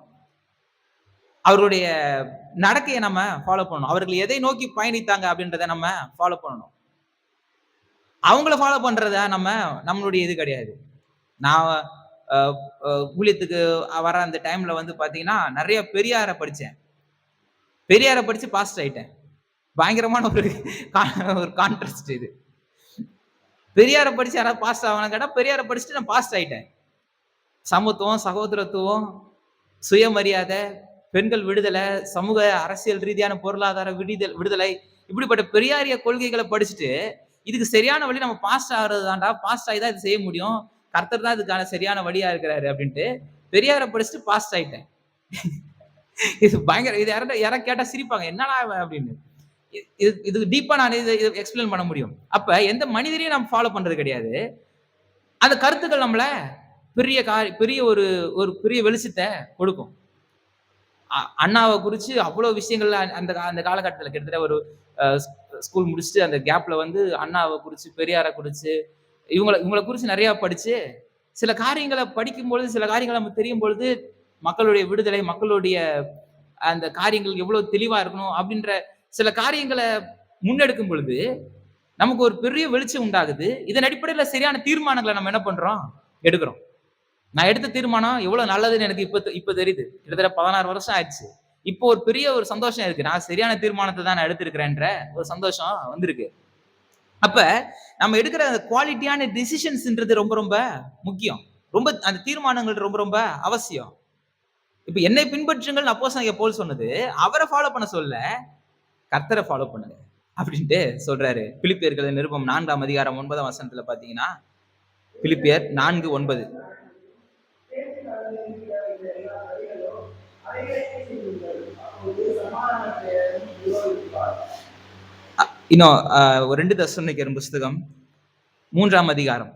2 தெசலோனிக்கேயர் 3ஆம் அதிகாரம் 7ஆம் வசனத்திலிருந்து 9ஆம் வசனம். 3ஆம் அதிகாரம் 7ஆம் வசனத்திலிருந்து 9ஆம் வசனம். இன்ன விதமாய் 7ஆம் வசனம். இன்னும் இதனால் எங்களை பின்பற்ற வேண்டும் என்று நீங்கள் அறிந்திருக்கிறீர்களே. நாங்கள் உங்களுக்குள்ளே ஒழுங்கின்றி நடவாமலும் ஒருவரிடத்திலும் இலவசமாய் சாப்பிடாமலும் உங்களில் ஒருவனுக்கும் பாரமாயிராதபடிக்கு இரவும் பகலும் பிரயாசத்தோடு வருத்தத்தோடு வேலை செய்து சாப்பிட்டோம். உங்கள் மேல் இப்ப அவர் போதும். இப்ப வந்து அதாவது அந்த 7ஆம் வசனத்துல என்ன சொல்றாரு? இன்ன விதமா எங்களை பின்பற்ற வேண்டும். அதாவது நாங்க ஒரு விதத்துல ஃபாலோ பண்ணியிருக்கிறோம். நாங்க ஒரு விதத்துல செயல்பட்டுருக்கிறோம். இதே மாதிரி நீங்க செயல்படுங்க அப்படின்ட்டு இங்க கத்து தராரு. 1 தெசலோனிக்கேயர் புஸ்தகத்தை எடுத்துக்கிட்டீங்கன்னா, 1 தெசலோனிக்கேயர்ல 1ஆம் அதிகாரத்துல 6ஆம் வசனம் வாசிச்சு பாத்தீங்கன்னா, நீங்கள் விரும்ப ஒருவருடைய பரிசுத்த ஆவியின் சந்தோஷத்தோடு விமோசனத்தை ஏற்றுக்கொண்டது எங்களையும் கர்த்தரையும் பின்பற்றுகிறவர்களாகி எங்களையும் கர்த்தரையும் பின்பற்றுங்க. இங்க பின்பற்ற வேண்டியது கர்த்தரை தான். நாங்க கர்த்தரை பின்பற்றுறோம். உங்களுக்கு ஒரு ஒரு முன்மாதிரியா நாங்க ஒரு வாழ்க்கைய வாழ்ந்து காமிச்சிருக்கிறோம். கர்த்தரே அப்படிதான். கர்த்தரே வந்து தன்னுடைய இந்த மாம்சத்துல வெளிப்படும்போது, அவர் தன்னுடைய தெய்வத்துவத்தின் எல்லா காரியங்களையும் உதறி தள்ளிட்டு தான் என்ன பண்றாரு? பூமியில வாழ்ந்தாரு. ஆனா நம்ம என்ன நினைச்சிடுறோம்? அவரு கடவுள்ப்பா, அவர் செய்வாரு, நான் செய்வேனா? அப்படின்னு நம்ம நினைச்சிடுறோம். அப்படிலாம் கிடையாது. அவரு வந்து அது உண்மைதான். அவர் கடவுள் தான். அவருக்குள்ளாக 100% தெய்வத்துவம் இருக்கு. இருந்துச்சு, இருக்கு. அது வந்து இழந்துலாம் போகல. அத அவர் வந்து அடக்கி அது வந்து வச்சுக்கிறாரு. உள்ள வச்சுக்கிறாரு. இப்போ இப்போ பாத்தீங்கன்னா, முதலமைச்சர் போயிட்டு காலை உணவு திட்டத்துல உட்கார்ந்து சாப்பிடுறாரு. உடனே அவர் ஸ்டூடெண்ட் ஆயிடுறாரா? காலை உணவு திட்டத்துல போய் உட்கார்ந்து சாப்பிடுறாருன்னோனே, அவர் வந்து டீச்சருக்கு கீழ வந்து ஒரு ஸ்டூடெண்ட்டா உட்கார்ந்து சாப்பிடுறாரா? அவர் முதலமைச்சர் தான். ஆனா அந்த போயிட்டு என்ன பண்றாரு? அத செஞ்சு காமிக்கிறாரு. அதே மாதிரி தான் இப்ப கடவுள் வந்து மாம்சத்துல வெளிப்பட்டாருன்னா, அவர் எல்லாத்தையும் இழந்துட்டு டோட்டலா மனுஷன் ஆயிட்டாருன்னு கிடையாது. இந்த கம்பேரிசனே தப்பு தான். இப்படிலாம் ஒப்பிடவே கூடாது. இருந்தாலும் புரிஞ்சுக்கிறதுக்காக சில நேரத்துல நம்ம இப்படி பண்ண வேண்டியது இருக்கு. கர்த்தர் வந்து மாம்சத்துல வெளிப்பட்டாரு அப்படின்னா, அவருக்குள்ள எல்லாமே இருக்கு. அவர் வந்து எதையுமே இழந்தெல்லாம் போல. இருந்தாலும் நம்மை போல மனுஷனாகி சில காரியங்கள நமக்கு என்ன பண்றாரு? கற்று தராரு. சில காரியங்கள நமக்கு வெளிப்படுத்தி தராரு. சில காரியங்கள நமக்கு காமிச்சு குடுக்குறாரு. அப்ப இப்ப இப்ப அந்த ஒரு காரியத்த கூட நம்ம சொல்லிறக்கூடாது. அதனால தான் கர்த்தர காமிச்சு, இப்ப எங்களையும் பாருங்க. நாங்களும் ஒரு சாதாரண மனுஷங்க தான். நாங்க எப்படி கர்த்தர பின்பற்றணும்? அந்த மாதிரிய பின்பற்றுங்க அப்படின்றாரு. அ இன்னும் நெறைய வசனங்கள் இருக்கு. ஒரு சில வசனங்கள கூட நம்ம வாசிக்கலாம். எபிரேயருக்கு எழுதின நிருபம் 13ஆம் அதிகாரம். எபிரேயர் 13 13ஆம் அதிகாரத்துல 7ஆம் வசனம்.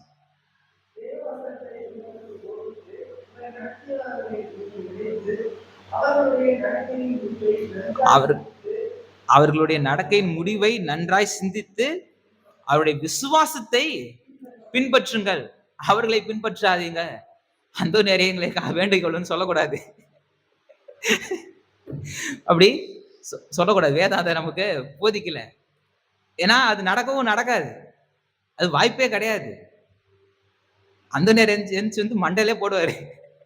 நீங்க பரலோகத்துக்கு போகும்போது. ஏன்டா என்ன பின்பற்ற நான் சொன்னேன். நாங்க வந்து ஃபாலோ பண்ணி எங்களோட நடக்கையின் முடிவை பார்த்து நாங்க யார ஃபாலோ பண்ணோமோ அவர ஃபாலோ பண்ணுங்கடான்னா, எங்கள ஃபாலோ பண்றீங்களாடா அப்படின்ட்டு சொல்லுவாரு. அதனால எந்த மனிதர்களையும் நம்ம தொழுக கூடாது, எந்த மனிதரையும் நம்ம இது பண்ணிடக்கூடாது. அவங்க நடக்கையின் முடிவை பார்த்து, அதை நன்றாய் பார்த்து, இப்ப அப்போஸ்தலனாகிய பவுல் இவ்வளவு நிருபங்கள் எழுதியிருக்கிறார், இவ்வளவு போதனை செஞ்சிருக்கிறாருன்னு அவருக்கு ஒரு சிலையை வச்சு சின்னப்பரே எங்களுக்காக வேண்டிக் கொள்ளும்ட்டு சொன்னா அவ்வளவுதான், போச்சு. இறையிலே உடைஞ்சு போச்சு. அங்க சுத்தமாங்க ஒண்ணுமே இல்லாம போச்சு. அவங்களுக்கான மரியாதை கொடுக்கணும், அவங்களுக்கான கனத்தை கொடுக்கணும், அவங்களுடைய வழியை நம்ம ஃபாலோ பண்ணணும். ஃபாலோ பண்ணி அவங்க என்ன செஞ்சாங்களோ அதை பின்பற்றணும். அதை விட்டு அவங்கள தெய்வமாக்கிற கூடாது. அது ரொம்ப ரொம்ப முக்கியம், ரொம்ப ரொம்ப அவசியம். 1 கொரிந்தியர் புஸ்தகம் 11ஆம் அதிகாரம் 1ஆம் வசனத்தை வாசிச்சு பாருங்க. 1 கொரிந்தியர் 11:1 எவ்வளவு தெளிவா சொல்றாரு பாருங்க. நான் கிறிஸ்துவை பின்பற்றுகிறது போல நீங்கள் என்னை பின்பற்றுகிறவர்களாய் இருங்க. நான் ஒரு விஷயத்தை செய்யறேன், அதே மாதிரி நீங்க செய்யுங்க. நான் உங்களுக்கு ஒரு மாதிரியை காமிச்சிருக்கிறேன், அந்த மாதிரியை நீங்க செய்யுங்க. இந்த ஒரு மாதிரியின்படி நீங்க நடந்து கொள்ளுங்க அப்படின்றாரு. இதுதான் அப்ப பிலிப்பியர்ல வந்துருவோம், நம்ம இதுக்கு வந்துருவோம். பிலிப்பியர் 3ஆம் அதிகாரத்துல 17ஆம் வசனத்துல எப்படி போட்டிருக்கு? சகோதரரே, என்னோட கூட பின்பற்றுகிறவர்களாகி நாங்கள் உங்களுக்கு வழிகாட்டுகிறபடி நடக்கிறவர்களை மாதிரியாக நோக்குங்கள் அப்படின்னு சொல்லிட்டு 18ஆம் வசனம் சொல்றாரு. ஏனெனில் இப்ப நீங்க இந்த மாடலை நீங்க பின்பற்றலன்னா என்ன ஆயிரும்னா, அவன் தடி எடுத்தவன் தண்டல்காரன் ஆன மாதிரி அவனுடைய உபதேசத்தை உங்களுக்கு கொடுக்க ஆரம்பிச்சிருவான். சபை இதனால வலிவி போயிடும் அப்படின்னு அவர் சொன்னாரு. வழி போச்சு, அது வேற விஷயம். 3ஆம் நூற்றாண்டுகளுக்கு அப்புறம் சபை ஒரு பெரிய அரசாங்க திருச்சபையாய் மாறி, ராஜ்யாங்க திருச்சபையாய் மாறி, அதுக்கப்புறம் சபை எவ்வளவு குட்டிச்சவராச்சுன்றது அது வேற ஒரு டாபிக். நவீன பரிசு இன்னைக்கு வரைக்கும் இருக்கு. இன்னைக்கு பெந்தகோஸ்தே கிறிஸ்தவர்கள் சொல்றோம், நவீன பரிசேயர்களா இருக்கிறாங்க. ஆவிக்குரியவர்கள் சொல்றோம், அவங்களும் எப்படிப்பட்டவங்களா இருக்காங்க? தங்களுடைய தேவன் வயிறு இருக்கிறாங்க. எல்லாருக்குமான எச்சரிப்பு தான். நம்ம சில இடத்துல சில வசங்களை வாசிக்கும் பொழுது நம்மளுடைய இருதயம் குற்றப்படுதுன்னா நம்ம சரி செஞ்சுக்கணும். நம்ம கரெக்டா நம்ம அந்த பாதையில நம்மளுடைய வழிகளை காத்துக்கொள்ள வேண்டியது அவசியம். இங்க சொல்றாரு பாருங்க, ஏனெனில் அநேகர் வேறு விதமாய் நடக்கிறார்கள், வேறு விதமாய் நடக்கிறாங்களாம். அவங்க நடக்க வேண்டிய விதத்துல அவங்க நடக்கல. எப்படி போட்டிருக்கு அடுத்தது? அவர்கள் கிறிஸ்துவின் சிலுவைக்கு, அதாவது தேவ திட்டத்துக்கு பகைங்கரா இருக்கிறாங்க, தேவ திட்டத்துக்கு விரோதமாய் இருக்கிறாங்க. இது 1ஆம் நூற்றாண்டுல இருந்தே இருக்கு. இதுதான் சொல்றாரு, நான் உங்களுக்கு நிறைய முறை சொன்னேன் அப்படின்றாரு. கண்ணீரோட சொல்றேன். ஏன் சொல்றாரு? அவர்கள் கிறிஸ்துவின் சிலுவைக்கு பகைங்கரா இருக்கிறார்கள் என்று உங்களுக்கு அநேகம் தரம் சொன்னேன், இப்பொழுதும் கண்ணீரோடு சொல்லுகிறேன்றாரு. அப்போஸ்தலர் நடபடிகள் 20ஆம் அதிகாரத்தை வாசி பார்த்தீங்கன்னா, அப்போஸ்தலர் நடபடிகள் 20ஆம் அதிகாரத்துல 29ஆம் வசனம் 30ஆம் வசனம் வாசிங்க. அப்போஸ்தலர் 20ல 29 30.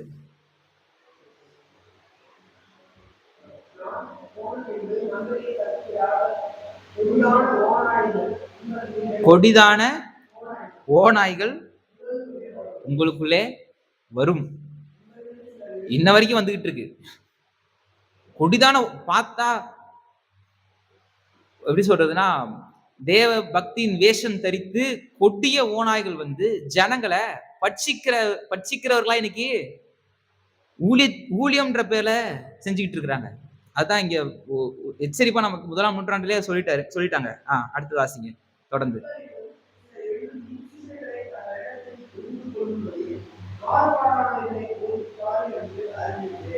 மாறுபாடானவைகளை போதிப்பார்கள் என்று அவருக்கு முன்னாடியே தெரிஞ்சிருக்கு. நம்ம காலம் வரைக்கும் அவர் பார்த்துட்டாருன்னு நினைக்கிறேன். தரிசனத்துல எல்லாத்தையும் தெளிவா சொல்றாரு. சபைகளுக்கும் எச்சரிப்பா சொல்றாரு. எல்லா சபைகளுக்கும் அவர் எழுத நிருபங்கள் எல்லாவற்றையும் இந்த எச்சரிப்பு கொடுத்துட்டே வர்றாரு. அதனாலதான் சொல்றாரு, எப்படி சொல்றாரு? அந்த இடத்துல கண்ணீரோடு சொல்கிறேன் போது, உங்களுக்கு இந்த விஷயம் நான் அநேக முறை உங்களுக்கு எச்சரித்து சொல்றேன்னு ஏன் சொல்றாருன்னா, எல்லா சபைகளுக்கும் இது எழுதுறாரு. உதாரணத்துக்கு பாத்தீங்கன்னா, ரோமர்கள் நிருபத்துல 16ஆம் அதிகாரம் 17ஆம் வசனத்தை வாசி பாத்தீங்கன்னா, ரோமர் 16:17. அன்றியும் சகோதரரே, நீங்கள் கற்றுக்கொண்ட உபதேசத்துக்கு விரோதமாய் பிரிவினைகளை இடரல்களை உண்டாக்குகிறவர்களை குறித்து எச்சரிக்கையா இருந்து அவர்களை விட்டு விலக வேண்டும் என்று உங்களுக்கு புத்தி சொல்கிறேன் அப்படின்றாரு. 2 கொரிந்தியரின் புஸ்தகத்தை எடுத்துக்கிட்டீங்கன்னா 2 கொரிந்தியர் 11ஆம் அதிகாரத்துல 13ஆம் வசனத்திலிருந்து வாசி பார்த்தீங்கன்னா, அப்படிப்பட்டவர்கள் கள்ள அப்போஸ்தலர்கள், கபடமுள்ள வேலையாட்கள், கிறிஸ்துவின் அப்போஸ்தலரின் வேஷத்தை தரித்து கொண்டவர்களா இருக்கிறார்கள். அது ஆச்சரியம் அல்ல. சாத்தானும் ஒளியின் தூதனுடைய வேஷத்தை தரித்துக் கொள்வானே.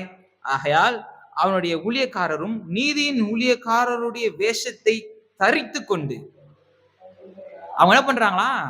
நான் ஊழியக்காரன், நான் யாரு, நான் ஒரு பிஷப்பு.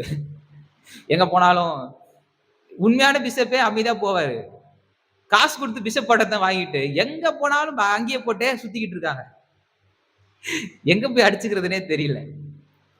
உண்மையா அரசாங்கத்தினால உண்மையா சில சபை திருச்சபைன்னு சில கட்டமைப்பு இருக்கு. உண்மையாவே சில ஆயர்களை நியமிச்சிருக்கிறாங்க.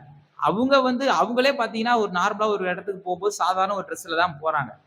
முக்கியமா அந்த அந்த சர்வீஸ் நடத்தும் போது சம்திங் ஒரு முக்கியமான இடத்துக்கு போகும்போது தான் என்ன பண்றாங்க, அந்த அந்த உடைய அவங்க உடுத்துறாங்க திருச்சபையில. அது கத்தோலிக்க திருச்சபையா இருந்தாலும் சரி, இல்ல சீர்திருத்த திருச்சபையா இருந்தாலும் சரி, எதுவா இருந்தாலும் சரி, அவங்க முக்கியமா செய்யறாங்க. சிலர் காசு கொடுத்து வாங்கிட்டு அரசியல் போய் அரசியல் மேடையில கூட பிஷப் அங்கே போட்டு நின்று பேசிக்கிட்டு இருக்காங்க. எங்க போய் அடிச்சுக்கிறது, எங்க போய் இது பண்றதே தெரியல.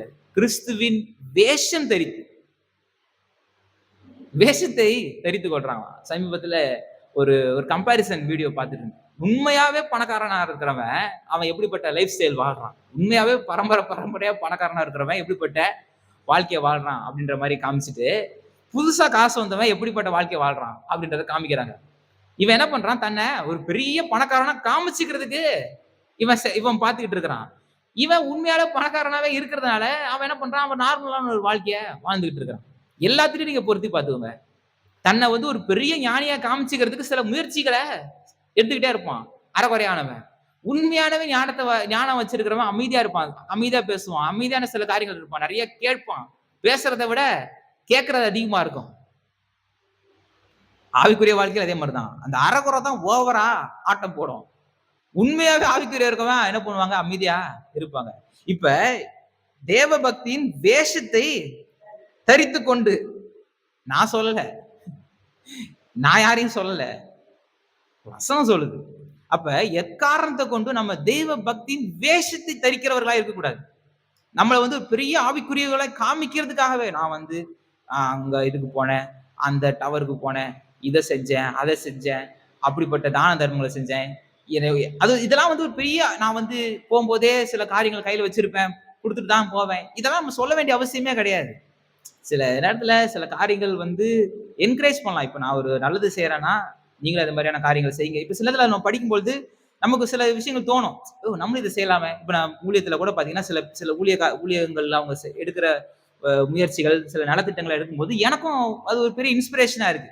நம்மளும் இதே மாதிரி செய்யலாமே, நம்மளும் இதே மாதிரி விஷயங்களை செய்யலாமே. நம்முடைய சபையிலையும் இந்த கொரோனா டைம்ல கூட அது மாதிரி தான் பண்ணேன். சில அந்த டைம்ல நிறைய கொஞ்சம் கொஞ்சம் இதை கேதர் பண்ணி என்னென்ன யாரால என்ன முடியுன்றதை கொஞ்சம் கேதர் பண்ணி இந்த பகுதியில சில தேவைப்பட்டவங்களுக்கு அந்த நேரத்துல கரெக்டா ஒரு மளிகை சாமான் காசா கொடுக்காம பொருட்களா அவங்களுக்கு தேவையை யார் கரெக்டான தேவையை அறிஞ்சு யார் கொடுக்கணுன்றத கேட்டு போய் செஞ்சோம். நம்ம சபை சார்பில் செஞ்சோம். இதெல்லாம் ஒரு இன்ஸ்பிரேஷன் நம்ம எடுக்கிறது தப்பே கிடையாது.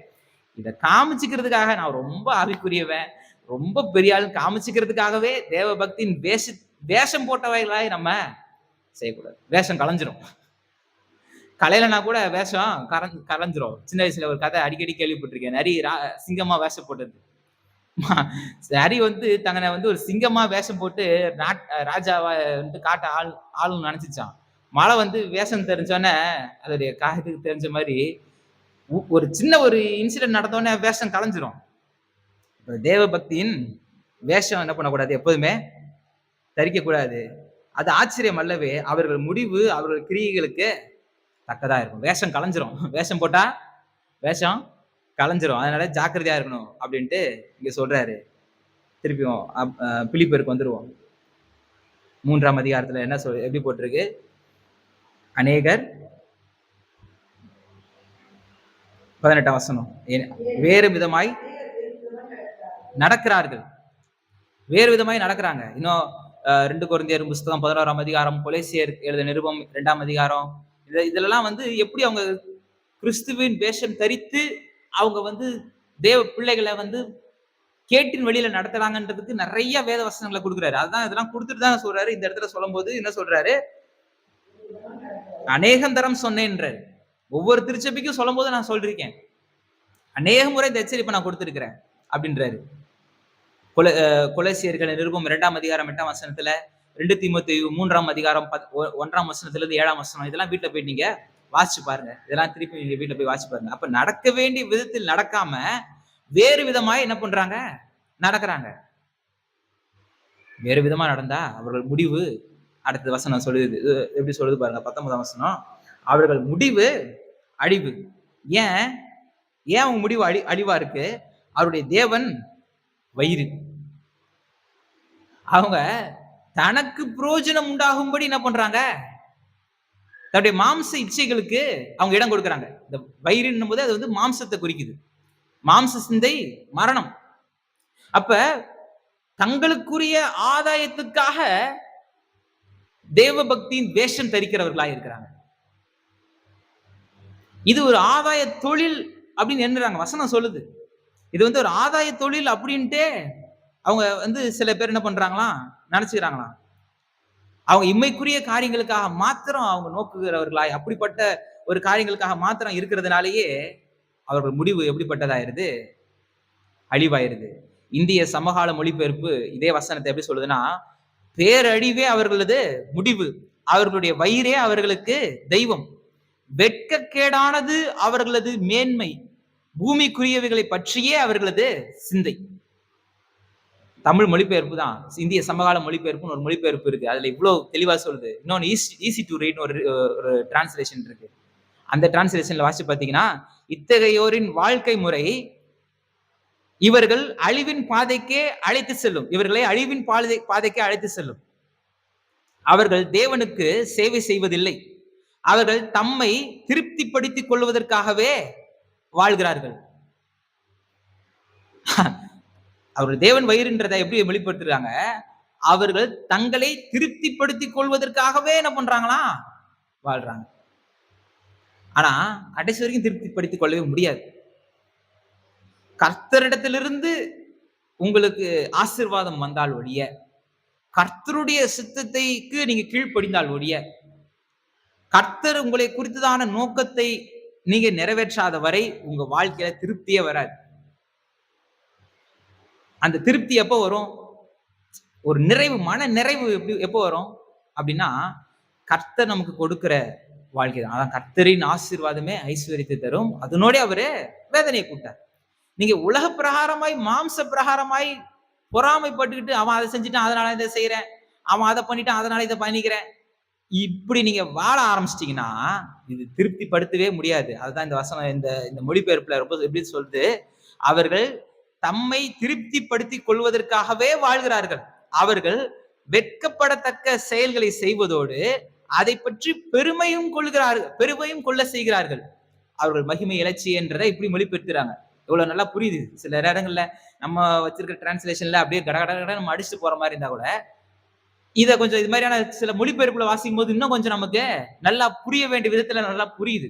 நல்லா சில மொழிபெயர்ப்புகளை நீங்க பிரைமரி சோர்ஸ் நம்ம கையில இருக்கிறது தான். இந்த கையில பிரைமரி சோர்ஸா வச்சுக்கிட்டு சில மொழிபெயர்ப்புகளை நீங்க பார்க்கிறது ரொம்ப ரொம்ப அவசியம், ரொம்ப ரொம்ப முக்கியம். அவர்கள் தேவன் வயிறு. ரோமர்கள் நிருபம் 16ஆம் அதிகாரத்துல போட்டிருக்கு பாருங்க. ரோமர் 16:18. ரோமர்கள் நிருபம் 16ஆம் அதிகாரம் 18ஆம் வசனம் எப்படி போட்டிருக்கு? அப்படிப்பட்டவர்கள் நம்முடைய கர்த்தராகிய இயேசு கிறிஸ்துவுக்கு ஊழியம் செய்யாமல் தங்கள் வயிற்றுக்கே ஊழியம் செய்து நயவசனிப்பினாலும் இச்சக பேச்சினாலும் கபடில்லாதவர்களுடைய இருதயங்களை வஞ்சிக்கிறார்கள். 1 தீமோத்தேயுவின் புஸ்தகம் 6ஆம் அதிகாரம் 5ஆம் வசனம் என்ன போயிட்டு இருக்கு? 1 தீமோத்தேயு 6ஆம் அதிகாரம் 5ஆம் வசனம்.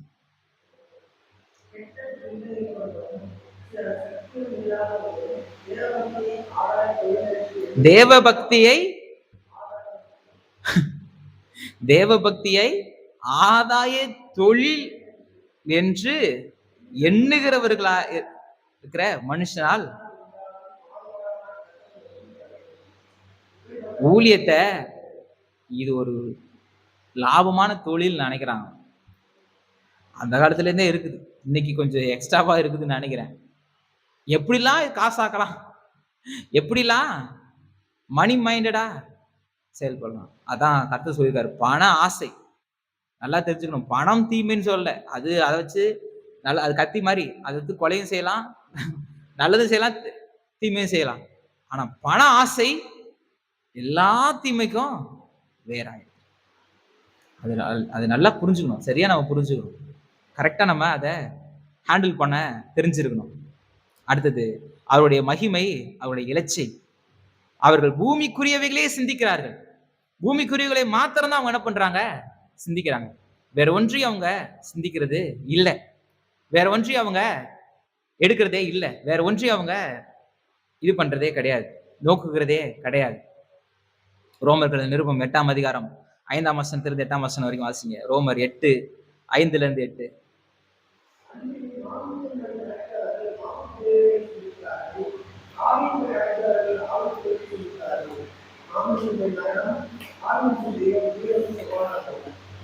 மாம்ச சிந்தை மரணம், ஆவியின் சிந்தை ஜீவனும் சமாதானம். அப்ப மாம்ச சிந்தைன்றது மரணத்திற்குள்ளாய் கொண்டு போயிடும். ஆவியின் சிந்தை உள்ளவர்களாய் நாம ஜீவனையும் சமாதானத்தையும் பெற்றவர்களாய் வாழ வேண்டியது அவசியம். அப்ப சரியான ஒரு நிலையில, சரியான ஒரு ஒரு வாழ்க்கை முறையில நாம நம் வழிகளை காத்து கொள்ள வேண்டிய அவசியம் நமக்கு இருக்கு. இன்னும் 2 வசனம், 20ஆம் வசனம் 21ஆம் வசனம் ரொம்ப முக்கியமான வசனம். நம்முடைய குடியிருப்போ பரலோகத்துல இருக்கு. இப்ப மத்தவங்களை பத்தி சொல்லிட்டு அடுத்து சொல்றாரு, நம்முடைய குடியிருப்பு பரலோகத்துல இருக்கு. அங்கே இருந்து கர்த்தராகிய இயேசு கிறிஸ்து எனும் இரட்சகர் வர எதிர்பார்த்து கொண்டிருக்கிறோம். அவர் எல்லாவற்றையும் தமக்கு கீழ்ப்படுத்திக் கொள்ளத்தக்கதாக தம்முடைய வல்லமையான செயலின்படியே நம்முடைய அற்பமான சரீரத்தை தம்முடைய மகிமையான சரீரத்திற்கு ஒப்பாக மறுரூபப்படுத்துவார். ரொம்ப ஒவ்வொரு வார்த்தையும் நம்ம தெளிவா பார்க்க வேண்டிய வசனம். அதனால இதை இந்த 2 வசனத்தை நம்ம அடுத்த வாரத்துல பார்க்கலாம். இப்ப இந்த 17ஆம் வசனத்துல இருந்து பாத்தீங்கன்னா, சகோதரரே நீங்கள் என்னோட கூட பின்பற்றுகிறவர்களாகி நாங்கள் உங்களுக்கு வழிகாட்டுகிறபடி நடக்கிறவர்களை மாதிரியாக. இதுதான் நமக்கான ஒரு ஒரு கைட்லைன், நம்மளுக்கான ஒரு ஒரு ஒரு ஆலோசனை. மாதிரிகளை நோக்கி அவர்கள் எதை பின்பற்றினாங்களோ அதை நம்ம பின்பற்றணும். இப்படிப்பட்ட சரியான முடிவுகளை, தீர்மானங்களை எடுக்கணும். எதை நான் செய்வேன், எதை நான் செய்ய மாட்டேன், இதை நான் பின்பற்றுவேன், இதை நான் பின்பற்ற மாட்டேன் அப்படின்ற சரியான தீர்மானத்தை நமக்கு கொடுத்த அதிகாரத்தின் அடிப்படையில நம்ம எடுக்கிறவர்களா இருக்கணும். சில நேரங்கள அநேகர் வேறு விதமாய் நடக்கிறாங்க. ஆனா அவங்களுடைய முடிவு எப்படிப்பட்டதா இருக்குது அப்படின்றத பார்த்துட்டு நம்ம எச்சரிக்கையா இருந்து இம்மைக்குரியவைகளை தேடாம நித்தியமானவைகளை தேடும் பொழுது இம்மைக்குரிய காரியங்களை அதுலயும் கர்த்தர் நம்மளை ஆசீர்வதிக்கிறவரா இருப்பாரு. அடுத்த வாரத்துல அந்த நம்முடைய குடியிருப்பு பரலோகத்தில் இருக்கிறது, அதை பற்றி இன்னும் நம்ம நிறைய பார்ப்போம். பரலோகத்தில் இருக்கிறது, அங்க இருந்து கர்த்தராகிய இயேசு கிறிஸ்து எனும் இரட்சகர் வர எதிர்பார்த்து கொண்டிருக்கிறோம். இல்ல சாரல் ரோஜம்மா பாட்டெல்லாம் பாத்தீங்கன்னா 4 ஸ்டான்ஸா எழுதுனாங்கன்னா 3 ஸ்டான்ஸா அப்படியே எழுதுவாங்க. கடைசி ஒரு ஸ்டான்ஸா கர்த்தருடைய 2ஆம் வருகையை பத்தி எழுதிடுவாங்க. அது ரொம்ப நல்லது. அதை பற்றியான ஒரு கன்சர்ன் இருந்துகிட்டே இருக்கணும். சபை அதை போதிச்சுக்கிட்டே இருக்கணும். கர்த்தருடைய வருகையை குறித்தான காரியங்களை நம்ம அறிவிச்சுக்கிட்டே இருக்கணும். அதை பத்தி தான எதிர்பார்ப்பு நமக்கு இருந்துகிட்டே இருக்கணும். அது எப்ப நடக்க போதோ அப்படின்ட்டு அலட்சியமா நம்ம ஒருபோதும் இருந்துடவே கூடாது. அதுதான் இங்க அவர் தன்னுடைய நிருபத்திலையும் ஒவ்வொரு நிருபத்திலையும் காமிச்சிட்டு வர்றாரு. இங்கேயும் அதை காமிச்சு கொடுக்குறாரு. நம்ம அடுத்த வாரத்துல அதை நம்ம பார்க்கலாம். நம்ம அனைவரும் எழுந்து நிற்கலாம்.